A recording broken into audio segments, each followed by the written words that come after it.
Hey guys, thanks for joining me for this episode of the podcast. And today we're going to be talking about Kelly Clarkson and her husband, Brandon Blackstock. And the news just came out recently. Well, they announced that they will be divorcing. And Kelly, she filed for divorce. So a lot of people in her inner circle, they're really shocked by it. And they never predicted that there was any trouble or anything like that.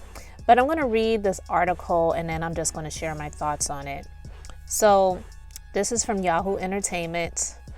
And it says, those who are in Kelly Clarkson and Brandon Blackstock's inner circle say they could have never predicted trouble in paradise. On Thursday, E! News confirmed that the singer filed for divorce from her husband after nearly 7 years of marriage. Kelly, who shares 2 young children with the talent manager, cited irreconcilable differences in the divorce filing. She is yet to publicly break her silence on the split, but sources tell E! News exclusively that friends and colleagues of the longtime couple are shocked. It came out of nowhere, one insider says. It's also sad for the kids. They were always such a loving family. It never seemed like they had any issues. As second insider close to Kelly's daytime show explains, Brandon was around all the time on almost all show days, and they were very loving towards one another. They drove home from set together every night. Describing the news as quite shocking, our first source says, those who know Kelly and Brandon personally have been texting each other over their disbelief that the couple is splitting. After the coronavirus pandemic forced the American Idol winner to postpone her Las Vegas concert residency in March, she and her family began social distancing on their ranch in Montana.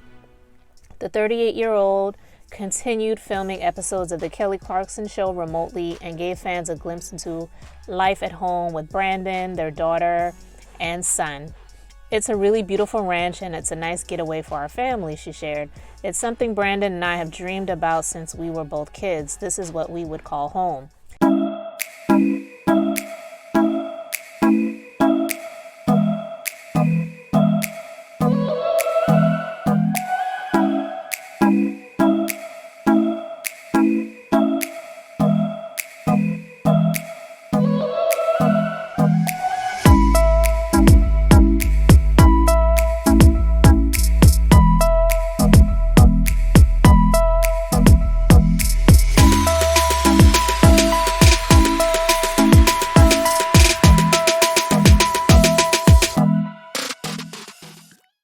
Just last month, Kelly listed her Los Angeles home where her family had been living after relocating from Tennessee for $10 million. However, an online listing for the property says it's since been withdrawn.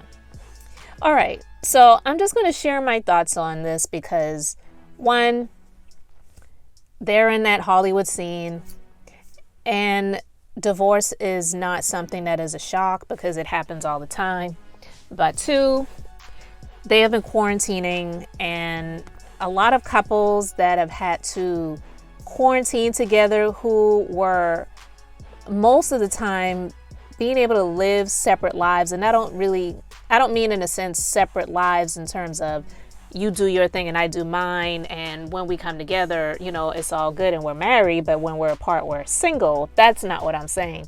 But what I'm saying is they have their careers, and they do what they have to do for their careers when they are away from each other. And then when they get to come together, they get to enjoy that time.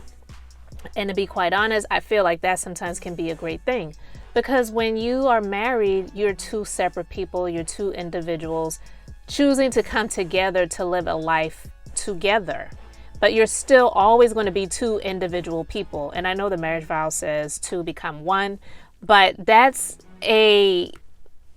that's like an effectual phrase. I guess I should say it like that.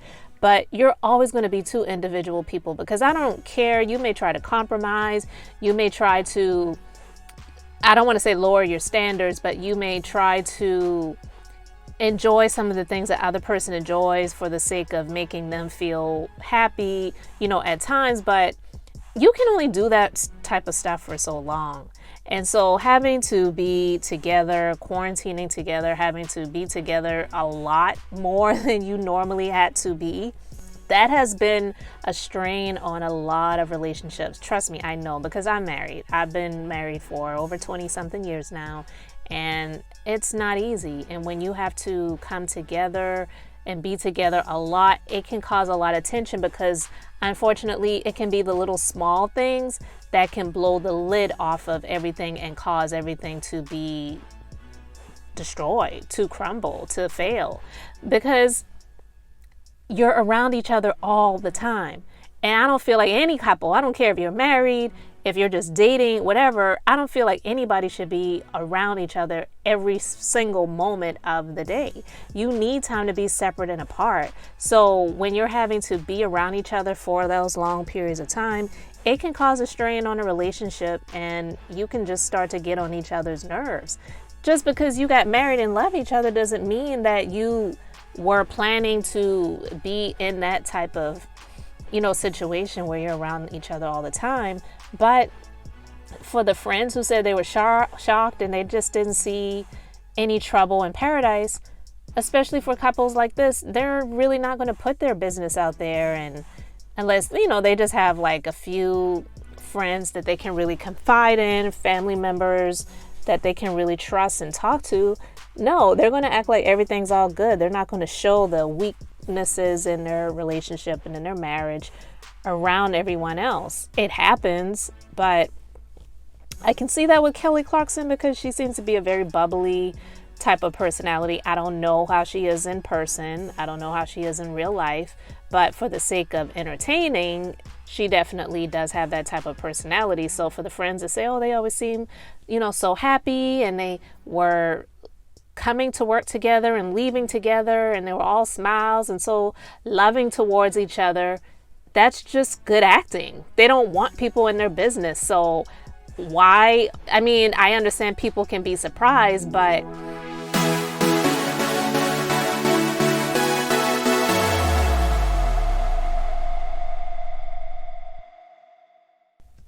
it's not that big of a shock. And they always say with marriages, a lot of times once you hit that 7-year mark, leading up to that 7-year mark is when you really go through a lot of the most rough and tumultuous times in your marriage and in your relationship. I don't know how you guys feel about it, but you can let me know in the comment section what what your experience may be, or if you know this to be true or not. But let me know in the comment section. But I can definitely say for myself, the first 7 years of marriage were hard. It was not easy, because you have two people who most of the time were not living with each other. And I honestly do believe in not living together before you get married. But that's just my belief. It's not a religious belief or anything like that. That's just the way I feel about it. And that's just how I feel, just my opinion. But you have two people who are not living together, who are now living together. You may have had your own place. You may have always lived by yourself. You may have lived with roommates, or you may have lived with your parents or your siblings or whatever. And then you're moving in with this other person that you're now married to, and marriage is a business. And I've said this before. You have two people who are in a relationship together who choose to take it to the next level, and it is a business. And that's why there is a contract, a license, and all of those different things involved. And that's why it's even harder to get out of it, because it is a contract, period. So you have all of those factors, and then you're having to adjust the way you live, your lifestyle. The little things can get on your nerves, and just honestly, the little things can add up. So I don't know what you guys feel about it, but you let me know in the comment section. Were you surprised by the announcement that Kelly Clarkson is filing for divorce from her husband of almost 7 years? Do you feel like there's anything other than the typical irreconcilable differences in the decision for her to file for divorce, or do you feel like there's some other things that are involved? You guys let me know what your thoughts are in the comment section. I hope everything works out, and I pray that it can be an amicable split, because they do have two young children, a daughter who's 6 years old and a son who's 4 years old. So it's a lot when you have little ones like that, and then you go through a divorce. But it just sounds like she just couldn't really take it anymore. and stuff like that happens. And with marriage, you're either going to decide to stick it out and go through the rough times to get to some better times later, or you're just going to say, you know what, I'm out. So yeah, thanks so much for listening to this episode. You can support the podcast by checking the links in the description box. And thank you so much for liking, commenting, sharing, and subscribing. This is the Minister of Beauty, here to share the Bible. That's business, inspiration, beauty, life, and enjoyment. So until the next episode, have an amazingly blessed and beautiful day.